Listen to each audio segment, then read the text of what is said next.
Ladies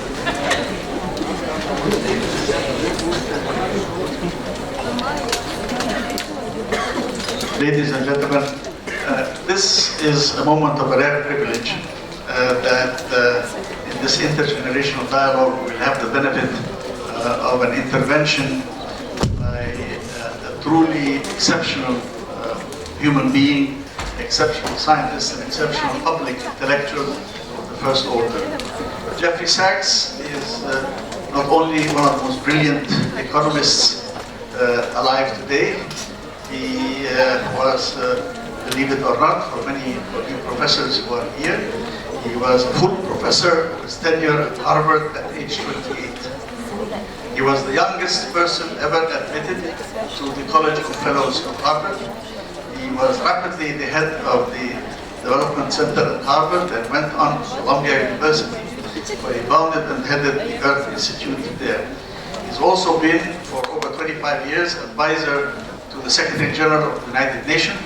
He was the intellectual powerhouse behind getting the world together for the Millennium Development Goals back in 2000 and again in 2015, the Sustainable Development Goals.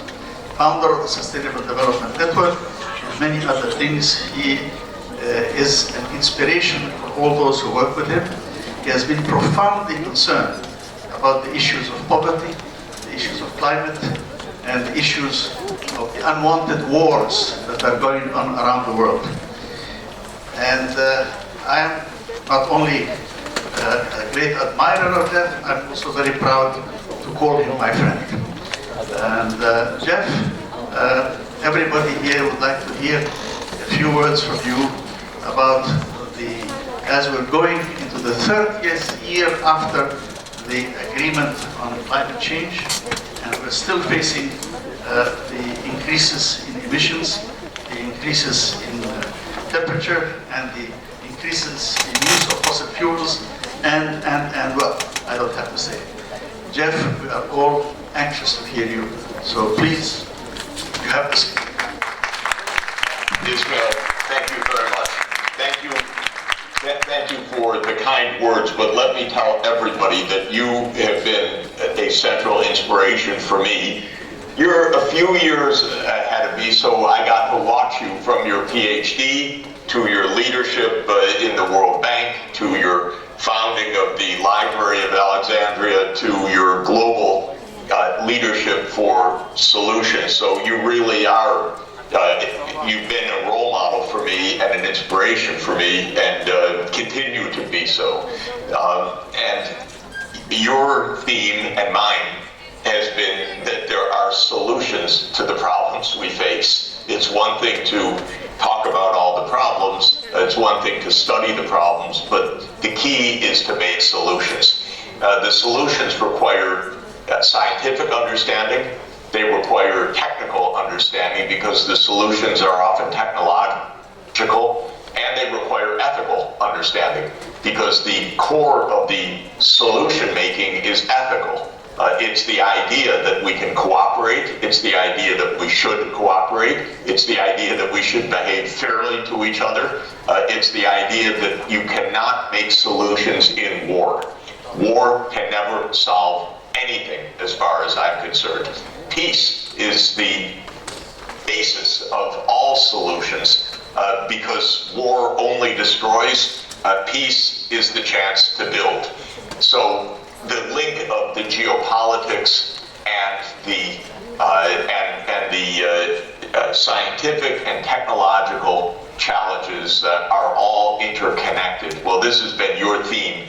It's also my theme, and it's very relevant for the discussion that you're having in Alexandria, because I understand that this includes participants from Egypt, of course, but from Africa, from the Middle East, from other places in this region. Now, the region where you are meeting is, of course, it's called the cradle of civilization for good reason. It is absolutely the remarkable home of civilization for the whole world, I would say. The Western world, but I'd say the whole world. And so what happens in this region is absolutely vital for the people of the region, but also for everywhere in the world.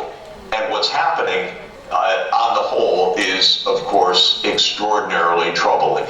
First, the wars are raging, and the failure of a solution to the conflict in Palestine and Israel is threatening the whole world peace.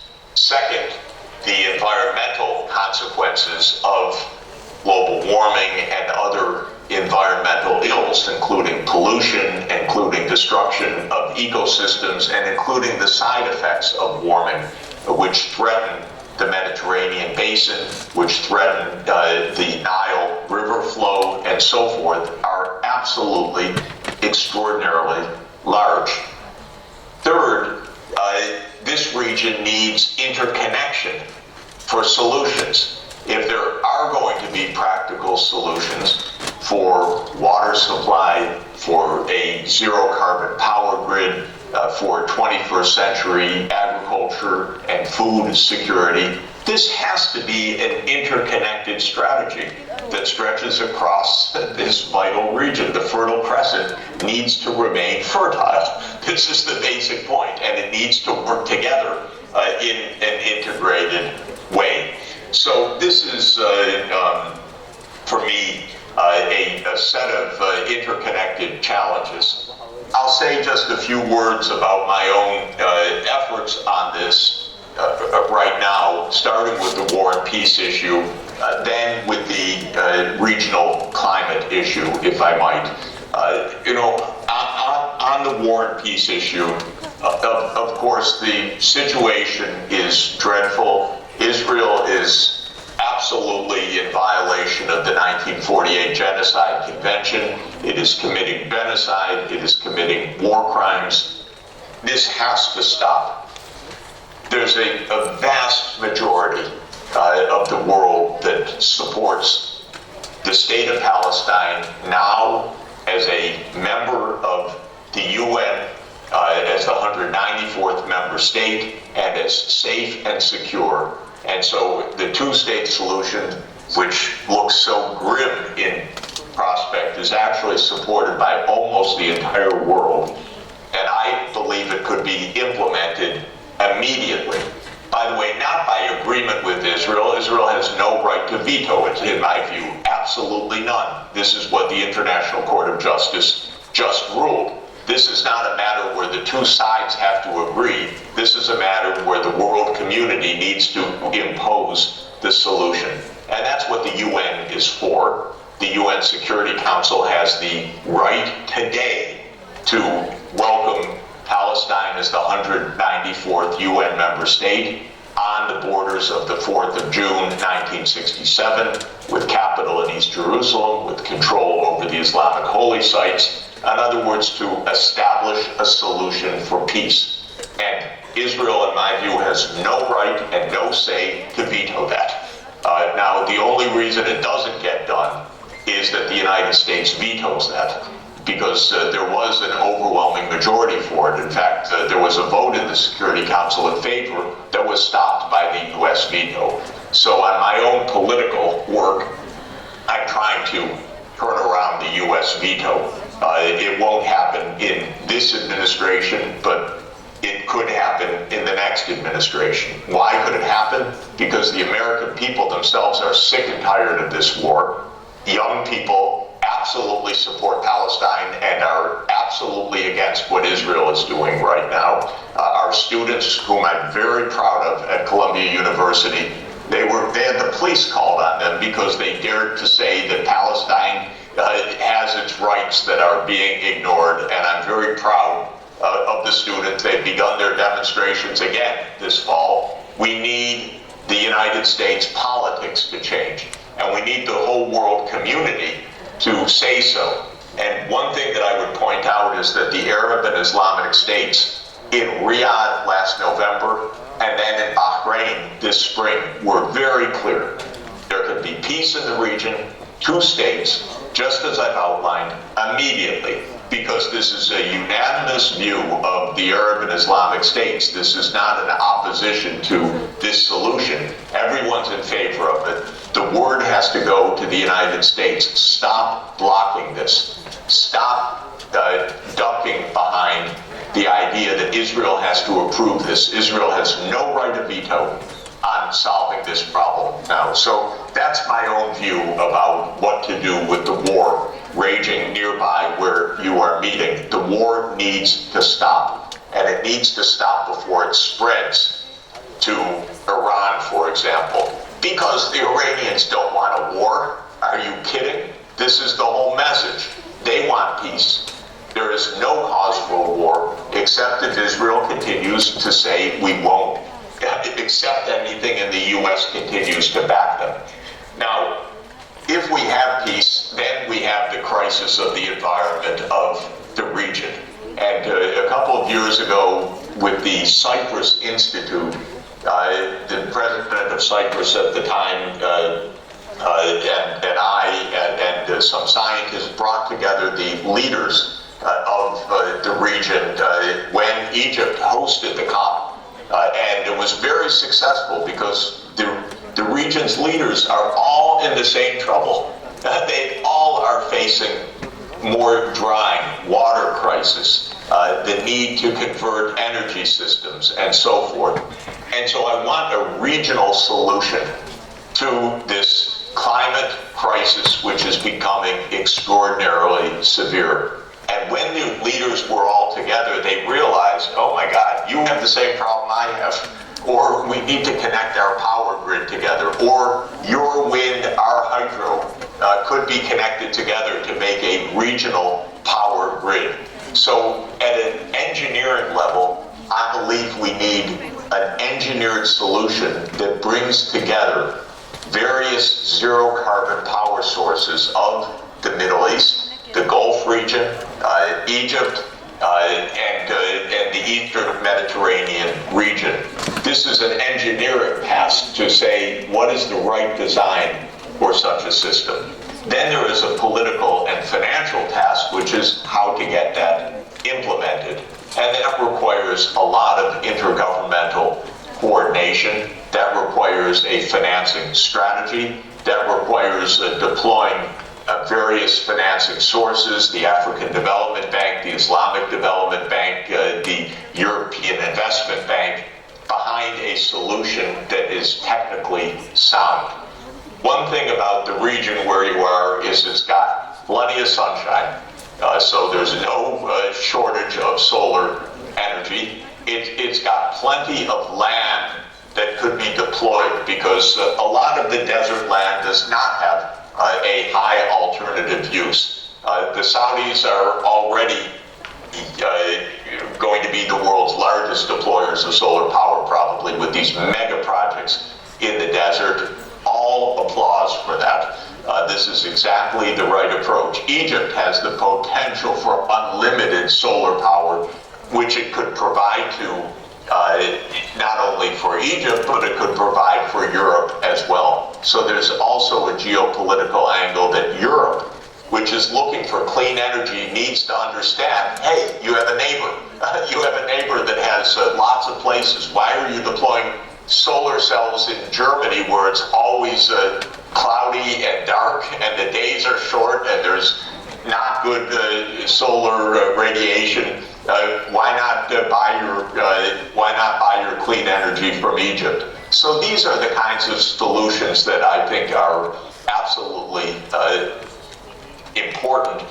And then there's the third dimension of this, which is called resilience or adaptation, which is the fact that in addition to decarbonizing the energy systems, this is a region that really is in the hotspot, if I could say so, of climate change, because the Eastern Mediterranean and Arab region in general is already from semi to hyper-arid. It's going to become drier. The water challenges, especially, of course, desalination, will be a major large-scale systems challenge, but food security as well. And here, I would say, connecting Africa and the Middle East, or the Arab region, the Gulf region, is paramount. I was recently in rural Ethiopia among a quite poor farm community. They were growing avocados for the Emirates. Okay, so China had helped them build fast rail to Djibouti. China had helped build a major dam, as you know, controversial. It needs to be managed properly. But now these farmers had electricity, and they had transport, and they had a market in the Middle East. So that kind of integrated framework, I think, is crucial for resilience of the region as well. So I'll just summarize by saying that peace, energy transformation, and climate resilience, and the solution to this is to get the regional leaders together to work on a regional approach that can work for all of the countries of the region. Let me stop there and turn it back over to you, Ismail.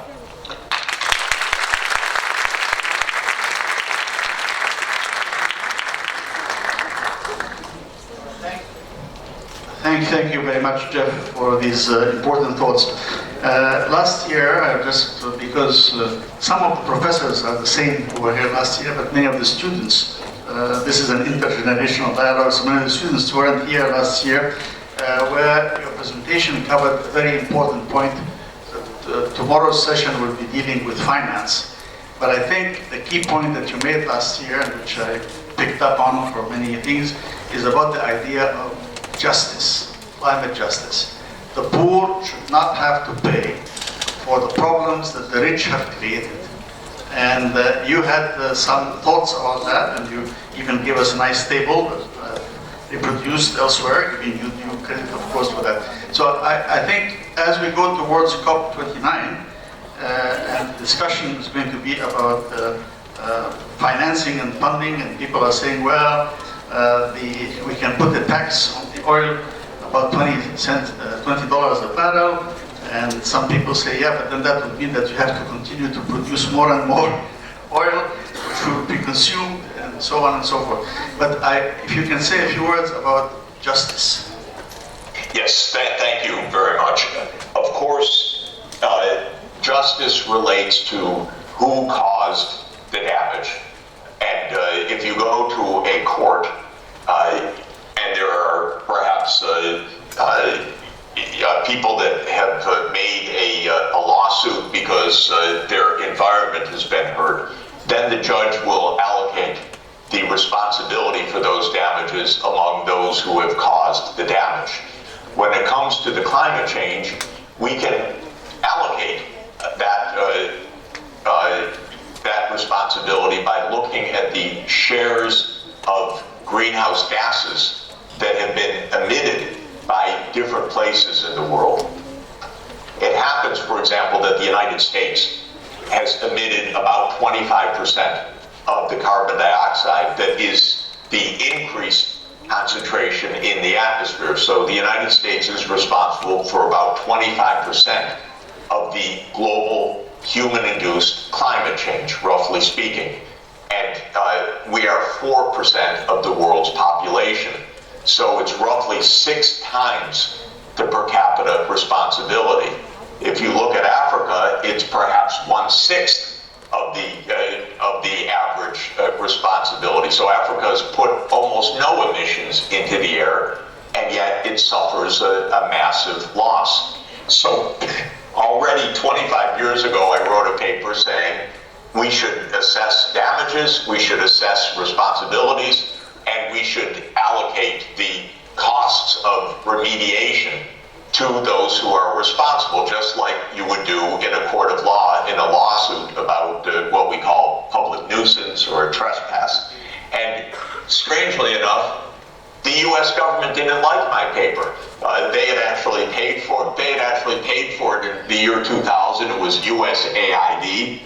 And I didn't understand. I thought, this is a very good paper. Why don't you like this? And so, exactly. So I was a little naive, and I never really pursued it because they didn't want to publish it somehow. So the fact of the matter is that we can have a sense of justice. We can even have a quantitative sense of justice. I do think, as a practical matter, a carbon dioxide levy that is based on historical emissions as well as the current flow of emissions can actually raise, say, easily $100 to $200 billion a year, mainly from the big, rich places. And then one of the things we're learning in finance is that if you use that not directly, but you use that to support loans that are on good terms, say by giving partial guarantees or by structuring the loans in a way that they are removed or reduced of risk, you could turn the 200 billion into 6 or 7 or 800 billion dollars of actual climate financing to build out the solar systems, to build out the zero carbon systems, to build out the climate resilience, the water desalination, and so forth. So we could get to big numbers through a combination of a just levy on historical responsibilities combined with good financial engineering. We're going to have a few shots at pushing this in the coming year, because next year, in the middle of the year, is what's called the Financing for Development Summit, which happens every 10 years, where the world community, the UN members, are to look at the global financial architecture. This coming year will be in Madrid, June 30 to July 3. Then next year, the G20 is hosted by South Africa. So this is another occasion for climate justice. And then next year, the COP30 on climate is hosted by Brazil. Yet another opportunity. Now, I'm not saying let's keep up the noise and pressure for COP29, which is in Baku in November. We have the G20 in Brazil this year. We have the Summit of the Future at the UN in September. We need to make a lot of noise on these points. I think the Summit of the Future will say we need an overhaul of the global financial architecture, but it won't get into the details. So we need to get into the details and present practical solutions for adoption by the member states. And let me just say that one of the reasons I hate these wars so much is, aside from all the terrible damage that they do and the people whose lives are lost, they waste our time and our political capital and our thinking time, because we need to be thinking about solutions, not about bombing, killing people, destroying things. And this is a part of the problem of the wars. They suck up all of the political energy, capital, discussion time. So it's just yet another frustration and another reason why peace is essential, whether in Ukraine or in Gaza or in U.S.-China relations or in Sudan. Sudan, I was just about to say, or in Sudan right next door, or in Somalia. Come on. We need problem solving, not any more time lost on these wars. Well, thank you very much, Jeff, for these words. As you can see, they have resonated with all of us. Knowing where Jeff is, I have to tell you, he had to get up very early in the morning, to 6:30 in the morning for him to be able to join us here. And I think we're all extremely grateful for that commitment and that inspiration. And we look forward to your leadership in all these timetables that you have just highlighted. And I'll be right there next to you. As you know, I'll see you in New York very soon, I hope.